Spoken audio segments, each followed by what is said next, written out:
All right, so let's begin. This chapter we're going to look at neighborhoods and segregation, race, income, school status, college graduates, you name it. So we're going to learn some techniques today on how we can measure the dispersion. And we're not really even making a judgment in this class about, is it good or is it bad, to have neighborhoods of higher income, lower income, Catholics in one county and Protestants in another. We're just, as economists, look at this as here's the data, here's the facts, and so this shows the spatial distribution of income. So it's income segregation in Boston. So the shaded areas is the higher income areas. So we've got the 51,000 to 117,000. So these darker areas, we see the high income people grouping together.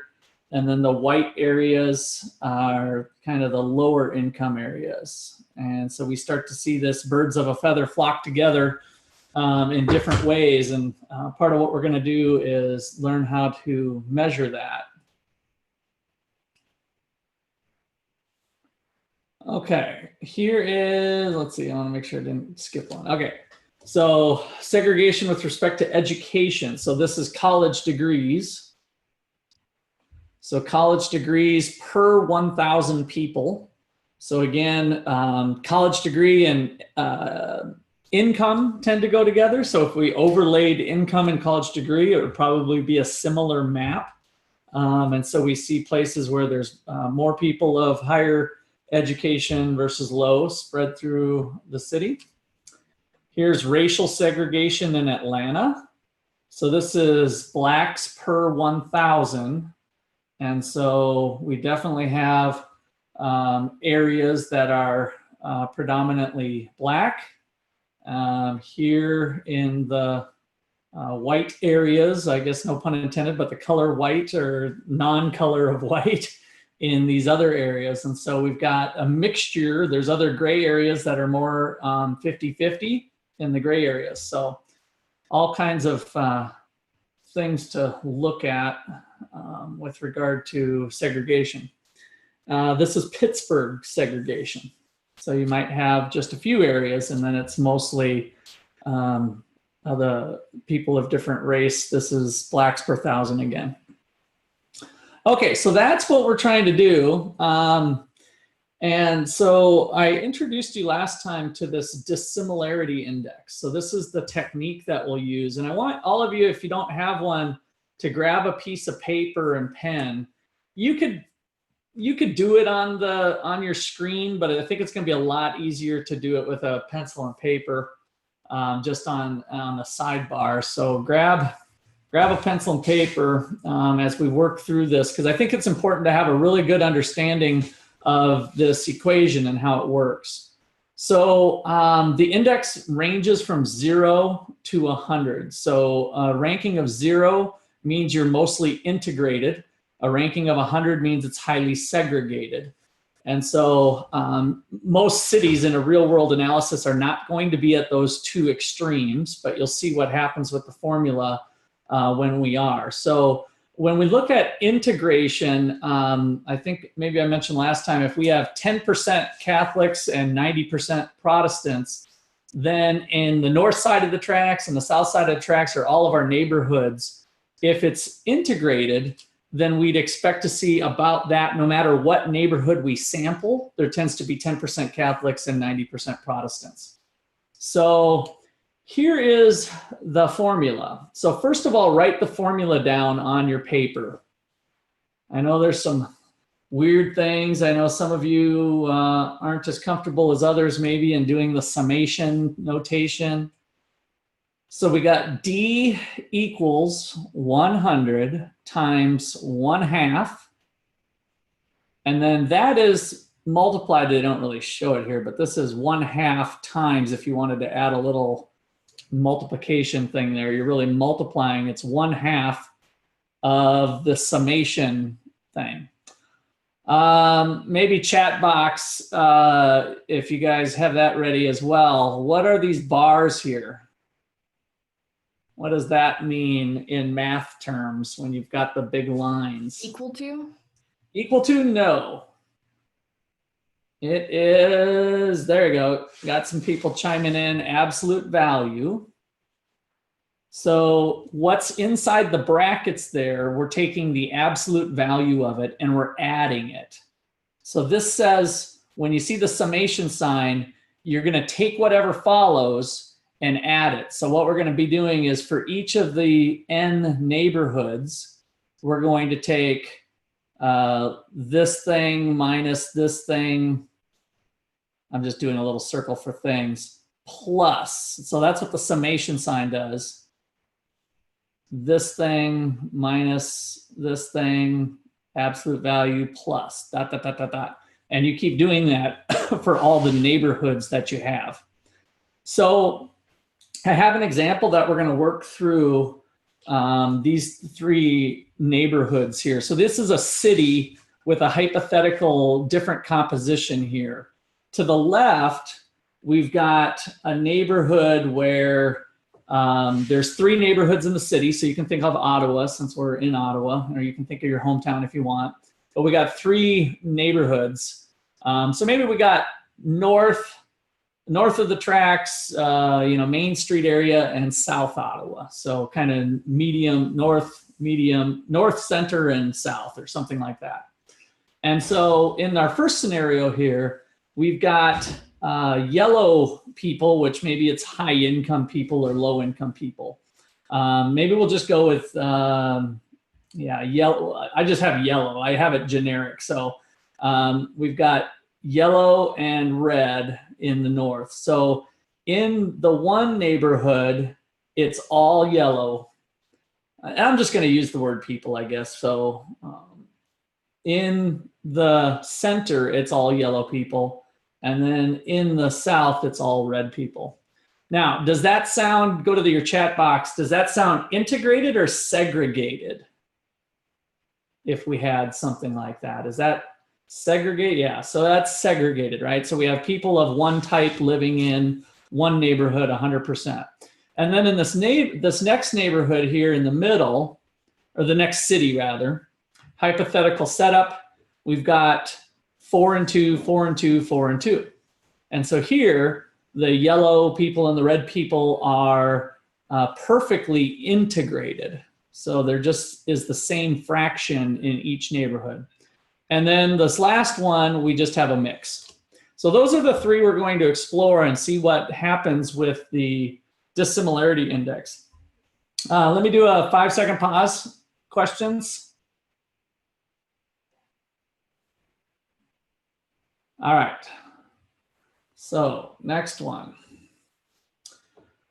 Here's your challenge problem. So now I took these pictures, by the way, at the top, and the website was pretty good on explaining the whole dissimilarity index. The author is pretty brief in our textbook, but he explains it too. I like the pictures, so I'm using some of that content from that website. So you could go there for deeper stuff if you want. And then I just kind of made up my own example. So there's the formula at the top. So what you guys need to do is show me how that formula ends up equaling 100. So that's what I want you to do on your side paper. How does this formula using this city turn out a number of 100? So the A up top here, there's three neighborhoods, ABC, cap ABC, that's what we have below. AI is the population in each neighborhood I of the yellows. So the yellow population is 6, 6, and 0, right? So that is AI in the formula. BI is the population of the reds, which is 0. Maybe I should go red here for fun. All right. 0, check. 0 and 6. So the BI population, I have this set up as an array. Those numbers just correspond to the populations. So that is the population neighborhood A. A is the citywide population of the yellow, which is total of 12 in the whole city. And B is the citywide population of red. There's 6 people that are red in the city. So go ahead and give you a couple minutes here. Write it out in all its glory. Write it out in all its glory, that formula.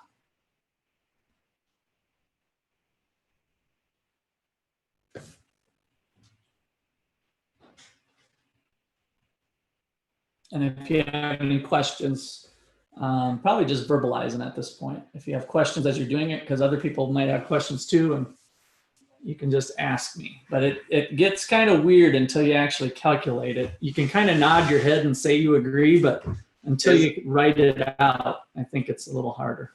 Is AI, do you have to do like 3 calculations for this? Like you put AI as 6, and the second one you put a 6, or it's just like AI is 12? Yes, so 6/12 is what this one would be. So when you do that first calculation, that is 6/12. So the very first one would be 6/12 minus the BI population, which you're doing for neighborhood I, neighborhood A, the first one. And so what's that next part of it? 0. 0. So you got 0 divided by the B population of the whole city, which is 6. Absolute value. Plus, now we're into the summation operator. So we're using the plus, and now you do the same thing for neighborhood B, and then you do the same thing for neighborhood C. So at the end of the day, on your paper, you should have 3 absolute value things that are summing with each other.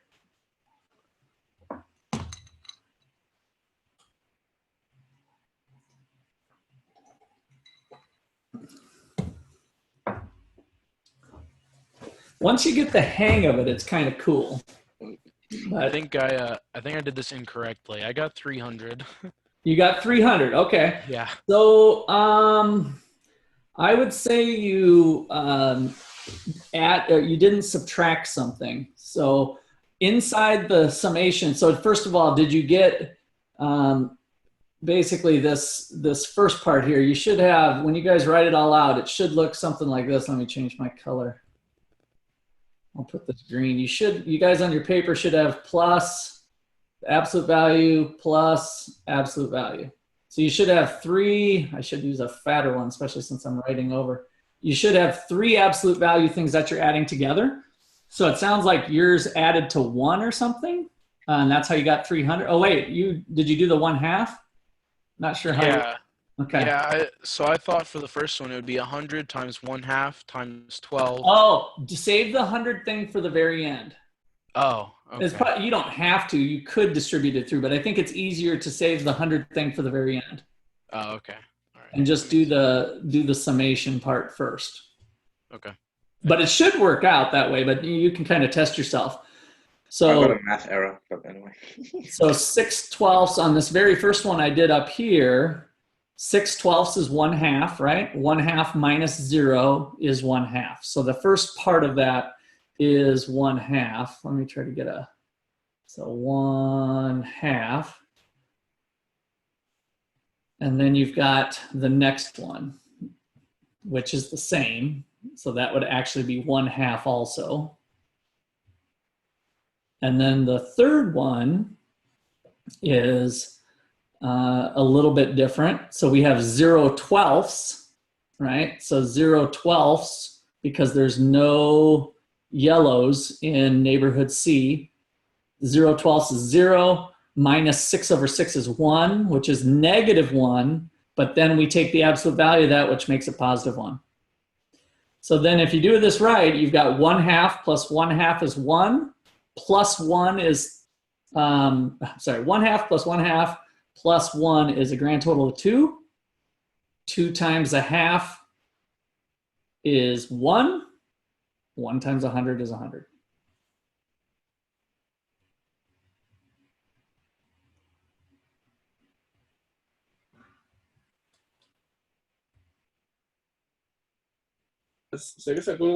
Russ, I have a question. Okay. Where'd you get the 1? The 1 came from this part right here. Let me switch my color here to light blue. So right here, Jonathan. Oops, I am still on the counter.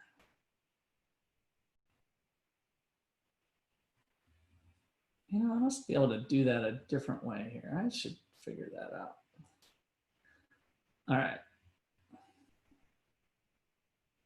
Looks like I got to pick it every time. So right here, Jonathan, that blue is 0/12 minus 6/6 is 1. The absolute, there is -1. The absolute value of -1 is 1. So that's this one.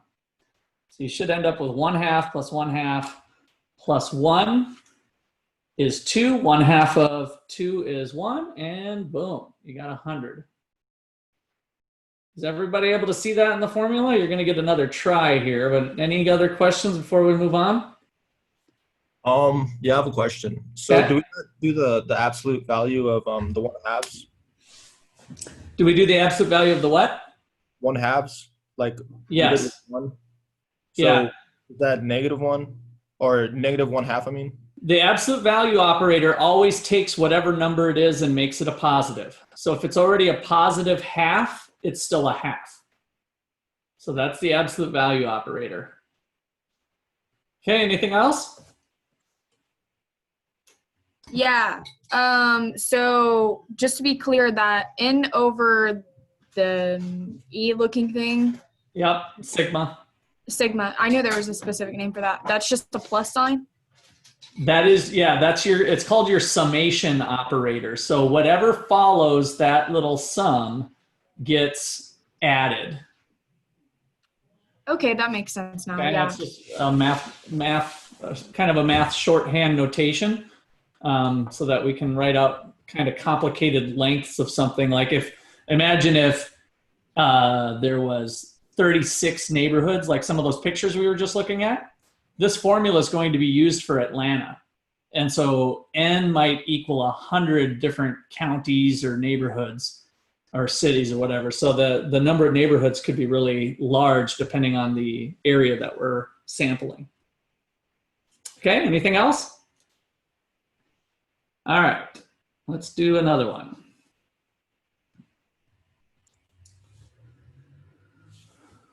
So here we have perfect integration. So we've got 4, 4, 4.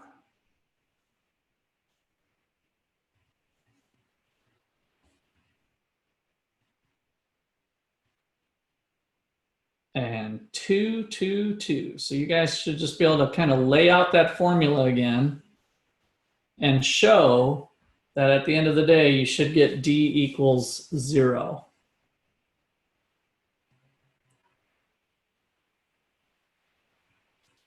And you're going to lay it out exactly like I just showed you on the last one as far as the way the formula looks. You just take the absolute value of those 3 numbers, but write out each number showing your work all the way between these absolute value signs. Make sure you show that. So you should have, let me go to my thin number here, this plus this plus this. Or this is the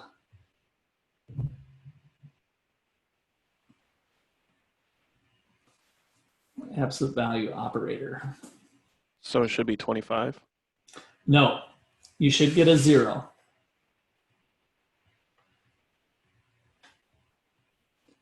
So we got garbly-gook, garbly-gook, and garbly-gook.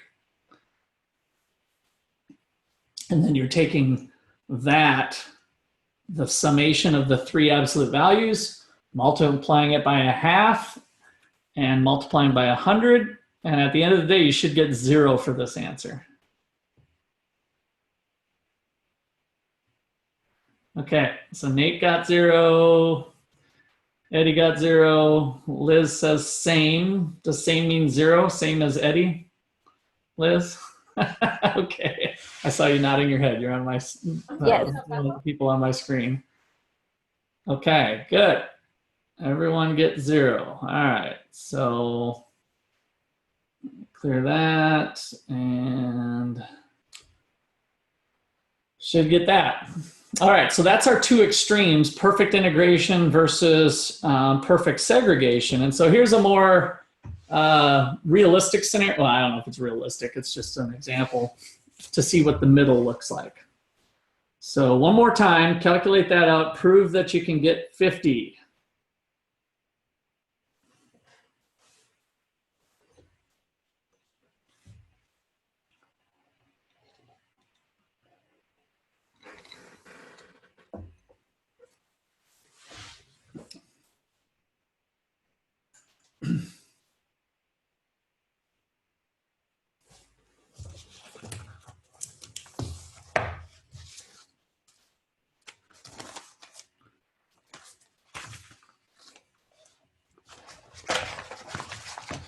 And then once you get 50, let's do that again. You guys saying you got it to let me know you got it.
It's been got. All right. Oh, JC got 22. Keep trying. Okay, JC's got it. Eddie's got it. All right. So it looks like most of you are starting to get there. That's what it looks like. I just kept it in, what starts to get weird here is with this 2/12, and so you can kind of convert that. 2/12, 4/6 is actually 8/12. So 2/12 plus 8/12. However you do it. Okay, final questions on the calculation of the index.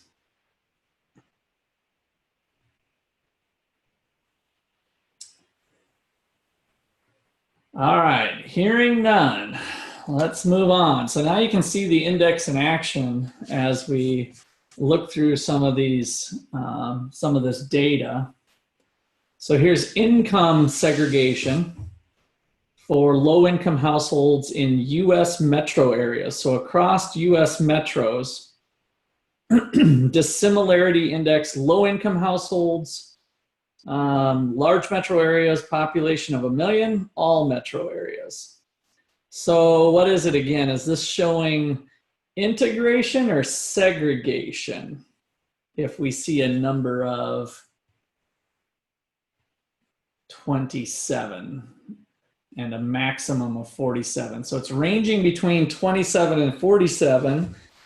On our scale of 0 to 100, is that mostly segregated or mostly integrated? If you go to the chat box, maybe we can just have you put in your opinion there. Now you got to start to remember which one's which. Do we want a high number of segregation or a low number of segregation, or vice versa? So segregated comes from Jonathan. No, he says. Integration, yes. So the lower the number, if we go back, we can kind of flip back to what we were doing here. So when we got a 50, we were looking like that. The 0, the low number is integrated. So low numbers are integrated. The high numbers like 100 are segregated. So lower numbers are more integrated.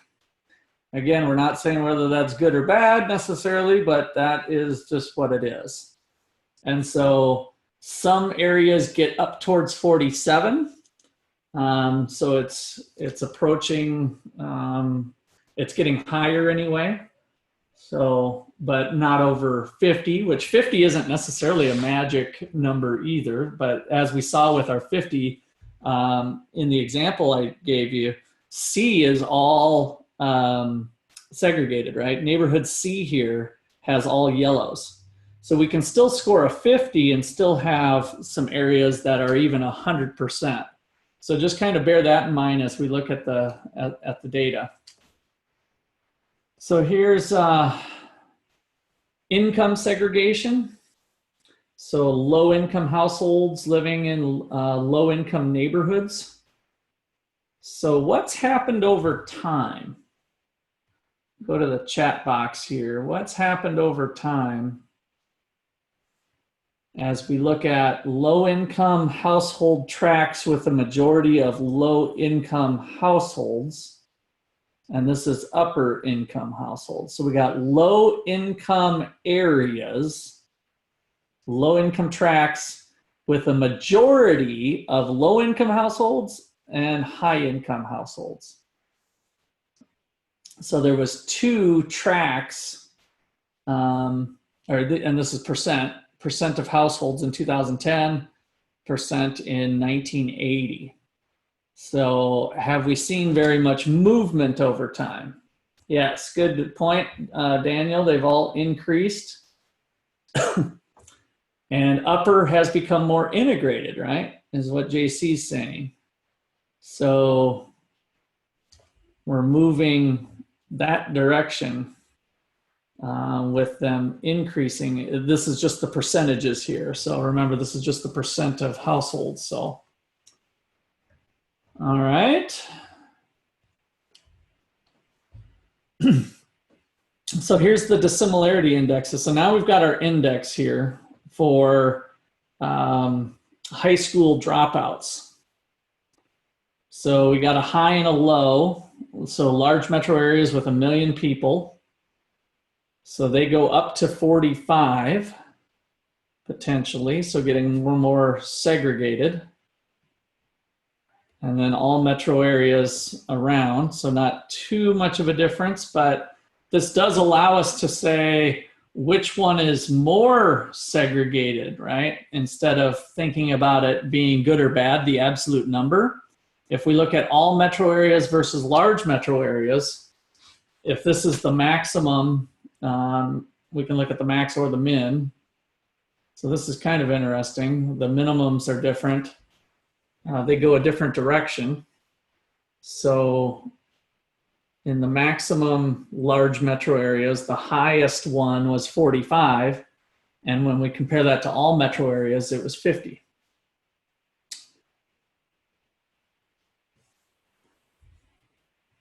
So some of this, now that we've got the index down, is a little bit of reading comprehension as you go through. Here's another way to look at race. Go ahead. Can I just ask a question on the previous slide? Sure. What does it mean by like all metro areas, like the comparison between the 45 and the 50, for example? So in the metro area where there might be a large, so the center city might have a population of 1 million, but all the other metro areas that are less than 1 million, including the million though, is this. Okay. So all metro areas are going to include large and small. And then they just wanted to identify what the large ones look like. Thank you. And so we tend to see a little more integration, right, on the large metro areas. So we got more people mishmashed together, and they're not quite as segregated in large metro areas. So here, this is the percent of people that live with their same race. So if you are Asian, then if the average Asian tends to live in a neighborhood with 49% other Asians, and 9% Black, 19% Hispanic, and 22%. Did I say that wrong? Sorry, I did say that wrong. I was thinking that it led with it, but it didn't. So this is Asian. So 22% Asian. So the average Asian lives in a community with 22% Asian. 49% white was the first one. So they go right in order with the key down here. If you are Hispanic, as defined by the surveys that they do, or it's probably self-identified type of stuff from survey data. So if you are Hispanic, you tend to live in a neighborhood with 35% white, 11% black, 46% Hispanic, and 7% Asian. If you are black, you tend to live in a neighborhood with 35% white, 45% black, 15% Hispanic, and 4% Asian. If you are white, you tend to live in a neighborhood with 75% white, 8% black, 11% Hispanic, 5% Asian. So what is the theme that you see across all races? Similar groups stick together. Similar groups stick together. So the population is the highest of the other non-white groups is the highest in with their own race. That's how we see the neighborhoods segregating with each other. Okay, questions or comments there? 10-second pause.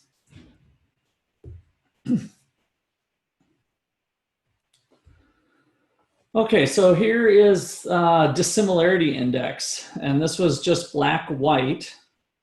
The dark gray here is 1980, and the lighter gray is 2010.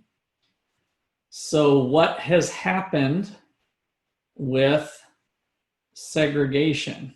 Has it increased? Have we become more racist as a community, if you will, or whatever? Are we more, and this is segregation, it's not racism, so bear that in mind. There is a difference, but where you choose to live might be reflective of the culture as well.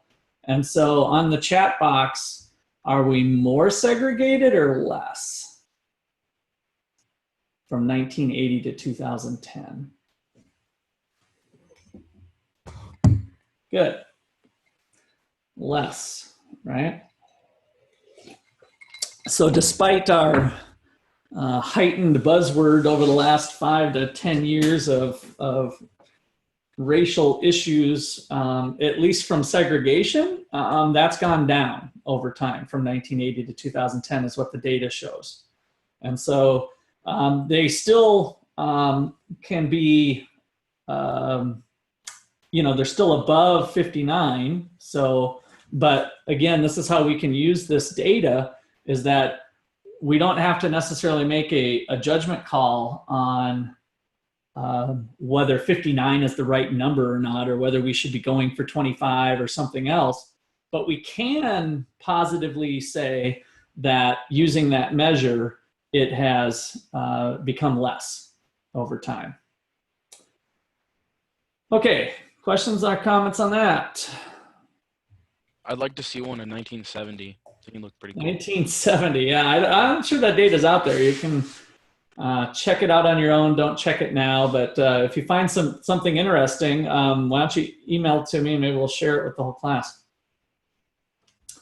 Okay, so racial segregation. We got the dissimilarity index again. And now we've got the most segregated US metropolitan areas. So now again, we can use this metric to compare Detroit to New Orleans, right? So what has it done over time? So this is 1980 through 2010, and then we've got 2000 and 1990. So you can kind of see the changes over time.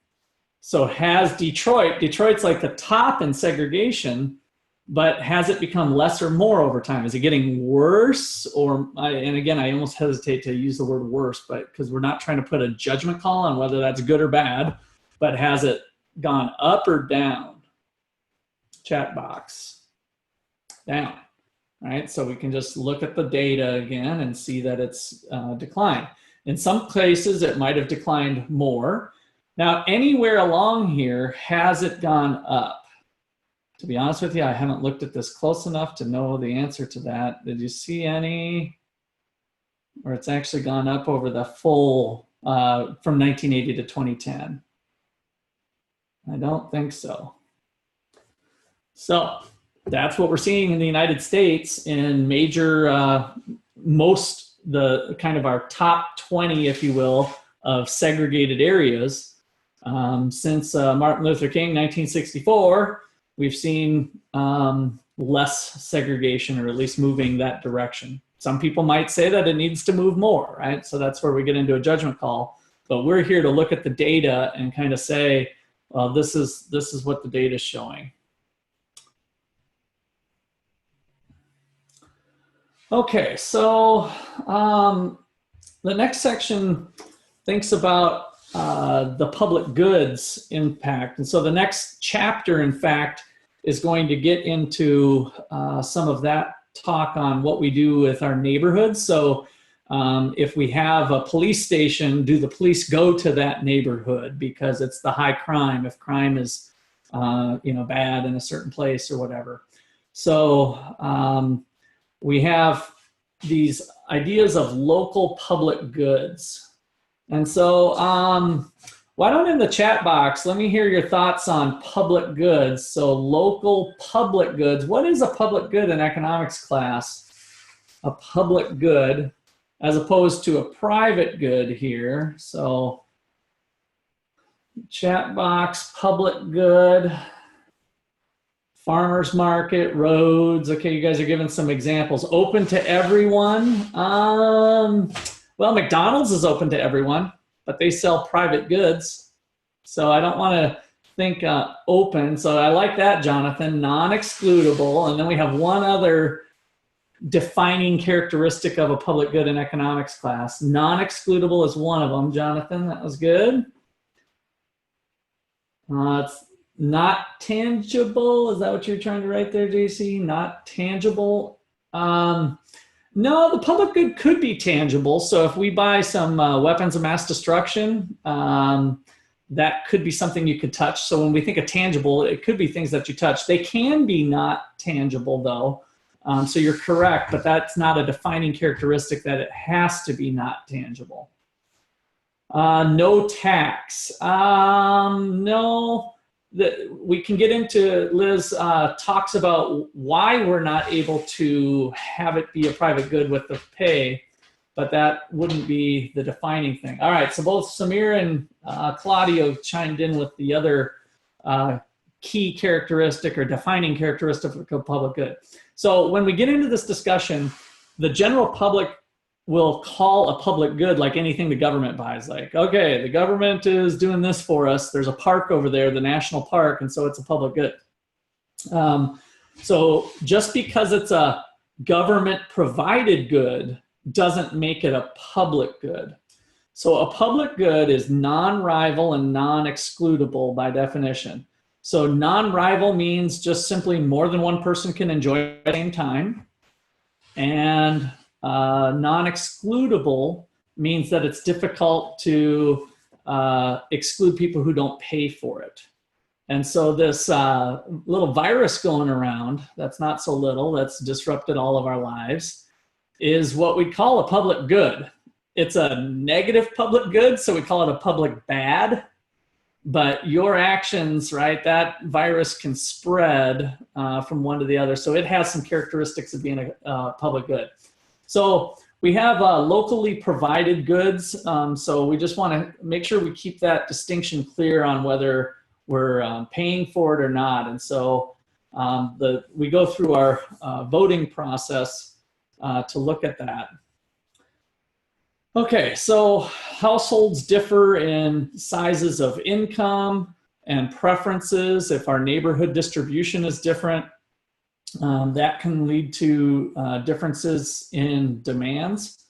With higher income people maybe being able to afford it. So you guys know kind of the rich areas of town, and they got the nice parks and they've got the nice schools and all the computer equipment and everything for the high school kids, and everybody gets an iPad, that sort of thing. So that income distribution throughout the city can be a big deal when it comes to how some of these government provided goods are. All right, so I'm going to kind of go through this a little faster here. This particular thing I won't be testing you or homework on. In fact, none of the problems had this, so I'm just going to mention it here, but this is one of the things dealing with utility. So I'm just going to quickly just say what it is, and then we're going to move on. But on this graph, we're thinking of goods and teachers, and we'd like to have more of both teachers and other goods. But if we hire more teachers, we have to take away, and we can't have other things. So that's the trade-offs that we face. So those of you who had utility, this is like utility indifference curves, and then budget lines. So cities face budget constraints based on tax, and then we have to choose the appropriate level, but it's going to take more tax dollars to be able to satisfy that. All right, then again, you guys can mostly skip that. I just wanted to make sure that you saw that it is in the chapter, but you're not going to have any questions on the test or homework regarding that. So let's see, that is what I just said.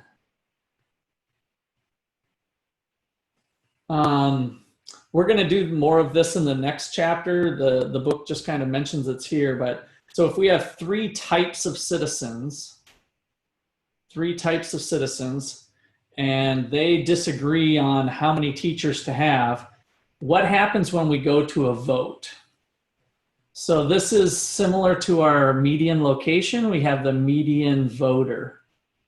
The person's preferences in the middle ends up determining the election in a pairwise comparison. Long story short, we'll spend some more time on that later, but they just mention it here in this spot.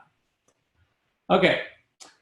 All right, our last section, this is on the taxes. Sorry, I want to get to the last thing. That was mostly reading comprehension there. So, all right, so here's our neighborhood pattern. They kind of start you off with the checkerboard and think about, do we have a neighborhood that is perfectly integrated or not? And so we're going to think about whether a certain allocation of people is stable or not for a particular neighborhood. And so a Nash equilibrium, again, nobody has incentive to switch, like we've been working on in other places. And so does that actually happen in the neighborhood mix? So we've got two neighborhoods, A and B, each with 100 lots, two income groups, a high income group and a low income group, each with 100 households. So the only difference between neighborhoods is your income mix. So we're going to start with a 50-50 neighborhood. So we got 50% high income, 50% low income. And then we want to say, is this a stable income? Is this a stable outcome where we have 50-50? So on these graphs, it's kind of fun. We're going to, well, fun in an econ way. We're going to start here where you've got 50-50 high income and low income. As you travel along the horizontal axis, this is the number of high income households in neighborhood A. So if you reach here in neighborhood A, so there's two neighborhoods, A and B, then you've got 100% high income. And we have the segregated result, right? All high income people in one neighborhood, all low income people in another. And how this is being explained is through this premium. So how much are high income people willing to pay? If there's a premium to being with other high income people because there's better schools and better infrastructure, those local public goods, and rich people have more money to spend, then they're willing to pay more. So the vertical height here is the premium that higher income people are willing to pay to live in the high income neighborhood or to live by high income people. And the vertical height to the lower curve is the premium that low income people want to live in the high income neighborhood too, but they're not able to pay as much as the high income people. So at 50-50, we have a Nash equilibrium right at that point, but is it stable? If we take one step away to 55%, so now we've got 55% high income households in neighborhood A, and that now leaves us at K and J at 8 and 5. What are people going to do? Now, if they start moving, there's going to be a premium paid that can be outbid by high income people.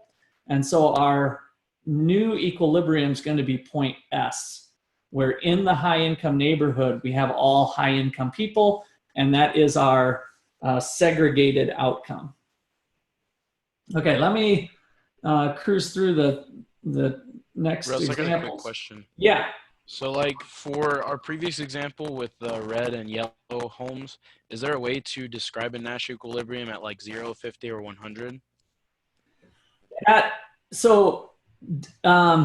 Basically at 50 down here, where it's 50-50, nobody has incentive to move on their own, because if they move on their own and nobody else moves, it didn't do anything for them.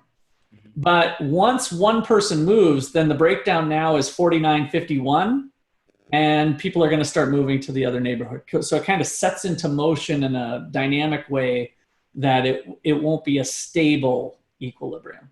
Okay. So here, integration is stable. So if you're a high income, or if you're a low income person, you want to keep the high income people in, and you're willing to pay for it. So the integrated outcome is stable. So if you're a low income person, you're willing to pay the higher premium, but you would want to get back to there being more high income. So that is, if we have low income people willing to pay the premium, then our 50-50 is a stable outcome. And then the last one here that we'll leave on is the integrated outcome, a mixed neighborhood. And this is what we see in more in real life for different ways, is it might be possible that the high income people are willing to outbid the low income people for a while, but then it's like, we don't really get as much benefit from the last ones. Whereas the low income people can't outbid the high income for a while, but then it's like, okay, I'm going to really buckle down and I'm willing to pay to have my kid go to the good school. And so if that's the case, now we have a integrated mixed outcome where we'd have 70% high income and 30% low income in a given neighborhood. Okay, well, that gives you guys the ammunition that you need to hit some problems for Monday. And then we'll take some time to go over them. And we can also go over the previous chapter on Monday as well. But hit the odd numbered problems for Monday. And let me stop. Chapter 15? Chapter 15, yep. All right. I will stay on the line if anybody has any questions.